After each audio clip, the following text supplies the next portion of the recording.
Assalamu alaikum. Starting with the name of Allah, the most gracious and the most merciful. My name is Atif Nawaz. I welcome you all on my YouTube channel, English Literature Experts. In the last video, we have discussed the essay Tradition and Individual Talent written by T.S. Eliot. In that video, we have covered the topic Tradition and Individual Talent. So in this video, we are going to talk about the second part of the essay, theory of impersonality. ठीक हो गया।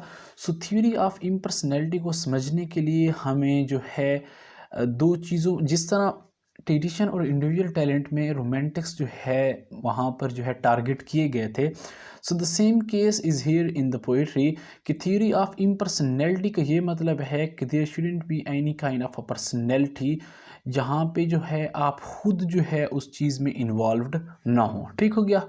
You should have to depersonalize yourself when you are going to write about something। ठीक हो गया। आप खुद की तारीफ़ें करना छोड़ दें। हर शायरी में, हर नज़म में, हर पोइम में खुद को जो है इंडल्ज करके जो है मतलब खुद को जो है पर्सनलाइज कर देते हैं आप। तो ये कहता है कि poetry is an expression of personality. ठीक हो गया। पोइट्री क्या है? आपकी पर्सनैलिटी का एक्सप्रेशन है। लेकिन ये चीज़ नहीं मानता। टी.एस. एलियट कहता है कि नहीं, पोइट्री जो है ये आपकी पर्सनैलिटी का एक्सप्रेशन नहीं है बल्कि आपकी पर्सनैलिटी का सप्रेशन है। ठीक है क्या? किस तरह आपकी पर्सनैलिटी का सप्रेशन है ये हम आगे डिस्कस करेंगे। तो he is of the view that a poet should be some kind of as impersonal as a scientist. ठीक हो गया। शायर को एक साइंसदान की तरह होना चाहिए जो ख़ुद को जब किसी चीज़ की इन्वेंशन करता है तो ख़ुद को इम्पर्सनल रखता है। ठीक हो गया। जब भी कभी किसी चीज़ की इन्वेंशन हुई है तो साइंसदान का नाम आया है, बल्कि मतलब इस किस्म की ये एक उसकी कंपेयर कर रहा है कि एक शायर को साइंसदान की तरह होना चाहिए, बल्कि हर वक्त अपने जज्बात को उभारने की जंग में न करे। ठीक हो गया। तो ये कहता है कि poet should be must as impersonal as a scientist, okay, and a poet should depersonalize himself or herself in the poetry. ठीक हो गया। तो इसकी जो पोइट्री है वो दो किस्म की पोइट्री है। तो पोइट्री जो है दो किस्म की होती है, एक सब्जेक्टिव होती है, एक ऑब्जेक्टिव होती है। सब्जेक्टिव पोइट्री कौन सी होती है, ऑब्जेक्टिव पोइट्री कौन सी होता है? सब्जेक्टिव पोइट्री वो वाली पोइट्री है जो रोमांटिक्स ने लिखी है। ठीक हो गया। रोमांटिक्स ने किस तरह लिखी है? मतलब हम जॉन कीट्स को ले लेते हैं। जॉन कीट्स की जो पोइम है ओड टू ऑटम है, ओड टू नाइटिंगेल है, या ओड टू ग्रेशियन अर्न है, उस पोइम्स में उसकी हम बायोग्राफी पढ़े बगैर हम शायर के बारे में जान सकते हैं कि इसकी ज़िंदगी में कितनी मिजरीज़ हैं, इसकी रियल लाइफ में कितने दुख मुसीबतें हैं कि ये अपनी ज़िंदगी से इस्केप करना चाहता है। ठीक हो गया। सो जॉन कीट्स की अगर हम ओड टू ऑटम पढ़ें या ओड टू ग्रेशियन अर्न पढ़ें तो हमें ये पता चलता है कि उसकी एक बिलवेड थी, फैनी ब्राउन थी, या उसका एक ब्रदर था, I forget the name of that very brother. तो ये सब बातें जो हैं हमें उसकी पोइट्री से मिलती हैं। क्यों? क्योंकि उसकी जो पोइट्री है वो सब्जेक्टिव है, वो डील करती है उसकी अपनी पर्सनैलिटी के साथ। वो खुद अपनी पर्सनैलिटी को हर वक्त डिस्कस करते रहते हैं। ठीक हो गया। तो जॉन कीट्स की जो फैमिली है वो ट्यूबरकुलोसिस की वजह से मतलब सफ़र हुई थी, और जॉन कीट्स जो है ख़ुद ट्यूबरकुलोसिस की वजह से मरा था। तो ये जो बातें हैं हमें उसकी पोइट्री से मिलती हैं। तो ये जो है ये उस पोइट्री के अगेंस्ट जाता है। ये वर्ड्सवर्थियन पोइट्री जो है उसके भी अगेंस्ट जाता है कि वर्ड्सवर्थ कहता है कि poetry is an expression of personality. नहीं, ये कहता है पोइट्री जो है ये एक्सप्रेशन ऑफ पर्सनैलिटी नहीं है, बल्कि ही is of the view that के पोइट्री के अपने एक्सप्रेशन होते हैं, पोइट्री की अपनी फीलिंग्स इमोशन होती हैं, और शायर के अपने इमोशंस और फीलिंग होते हैं। तो there should be a difference between the individual emotions of the poet and the individual emotions of the poetry. तो इस चीज़ों में जो है वो कहता है कि यहाँ पे डिफरेंस होना चाहिए। ये जो है एक दूसरे को डिफ्रेंशिएट करें कि पोइट्री जो है इम्पर्सनल होनी चाहिए, पर्सनल नहीं होनी चाहिए। सो सब्जेक्टिव और ऑब्जेक्टिव पोइट्री। तो bye objective poetry he means that a writer should talk about the incidents and events happening outside of the personality of the poet. शायर की ज़िंदगी के अब ये इन दो पॉइंट्स को जो है आप कंसेप्ट क्लियर कर लें कि ऑब्जेक्टिव पोइट्री और सब्जेक्टिव पोइट्री कौन सी होती है। सब्जेक्टिव पोइट्री वो वाली पोइट्री जो deals with the personality of the poet. ठीक हो गया। जो पर्सनैलिटी, जो शायर की खुद की पर्सनैलिटी, जिसमें शायर की खुद के इमोशंस, शायर के खुद के एहसासात जज्बात जो हैं वो उसमें इन्वॉल्व हों, क्योंकि रोमांटिक्स बिलीव करते थे, जिस तरह हमारे पास वर्ड्सवर्थ कहता है कि poetry is a spontaneous overflow of powerful feeling. मतलब कि पोइट्री जो है नेचुरल है, लेकिन ये कहता है नहीं, पोइट्री नेचुरल नहीं है, पोइट्री कल्चरल है। हमें मुआशरे को पढ़ना चाहिए, हमें मुआशरे को पढ़ कर फिर वो जो मुआशरे में incidents what ever happening in the society should be the subject of the poetry.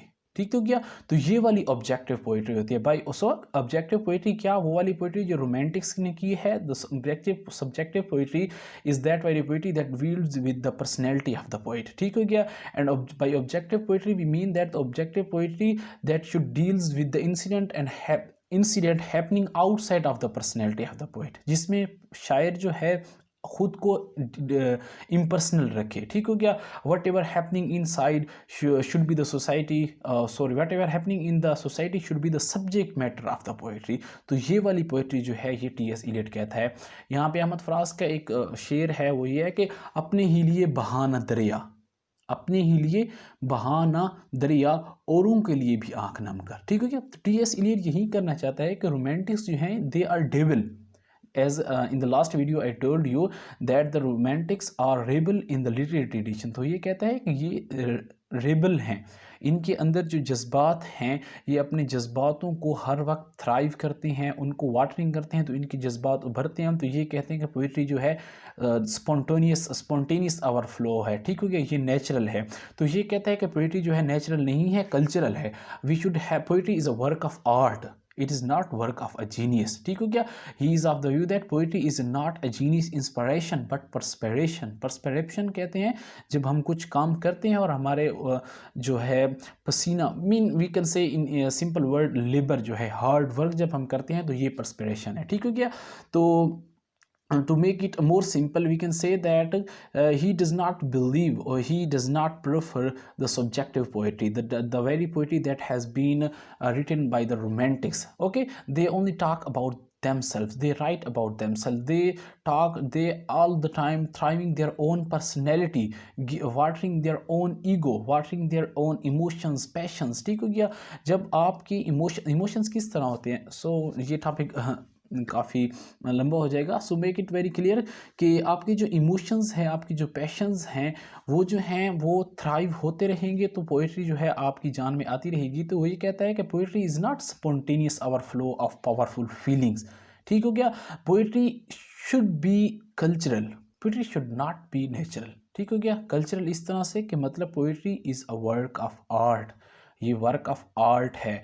इसको आप डीपर्सनलाइज करके देखें, इसको आप सोसाइटी के बारे में, इसको आप सोसाइटी की रिफॉर्मेशन, इस्लाह के बारे में लिखें, तो पोइट्री जो है डीपर्सनलाइज्ड होगी। ठीक हो गया। तो he preferred, he is in the favour of objective poetry, that very poetry in which a poet is not describing his inner soul। ठीक हो गया। हर वक्त खुद को नहीं पूछता रहता, इस किस्म की जो है पोइट्री टी.एस. इलियट जो है मांगता है। ठीक हो गया। तो कंक्लूड करता है इस टॉपिक। सो आई होप आपको समझ आई होगी कि ऑब्जेक्टिव और सब्जेक्टिव पोइट्री में बेसिक डिफरेंस यही है कि ऑब्जेक्टिव पोइट्री जो रोमांटिक्स ने जो है लिखी है, बल्कि ये कहता है suppression, poetry is not an expression of personality but suppression of personality. What is suppression of personality? T S. Eliot, according to T S. Eliot, a poet or we can say a new writer या poet जो है should surrender his personality, should surrender his mind to the Europe, should surrender his mind to the classics, should surrender his feeling, should suppress his personality to the classics। ठीक हो गया। he should अपनी personality को express करके, मतलब खुद की personality को सप्रेस करे, और वो जो आपके dead poets of the past हैं, जिसको हमने लास्ट वीडियो में डिस्कस किया, उनको जो है उभारे, एक्सप्रेस करे। Okay, this therefore he says that the poetry is a suppression of personality. ठीक हो गया। इसका टॉपिक जो है, अभी हम ट्रेडिशन एंड इंडिविजुअल टैलेंट ही पढ़ रहे हैं, तो ट्रेडिशन के ऊपर जो है घूम रहा है कि writer should not talk all the time about his own personality.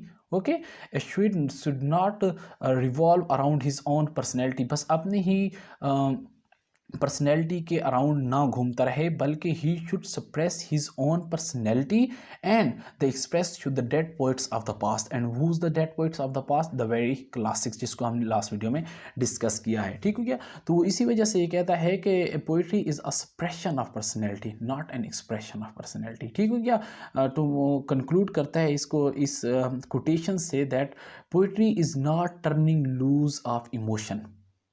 Okay, poetry, okay, this is the quotation: poetry is not turning loose of emotion but an escape from emotion. It is not expression of personality but an escape from personality. Okay, I hope आप लोगों को समझ आई होगी. That is all for today's video. We will be meeting in the next video. Thanks for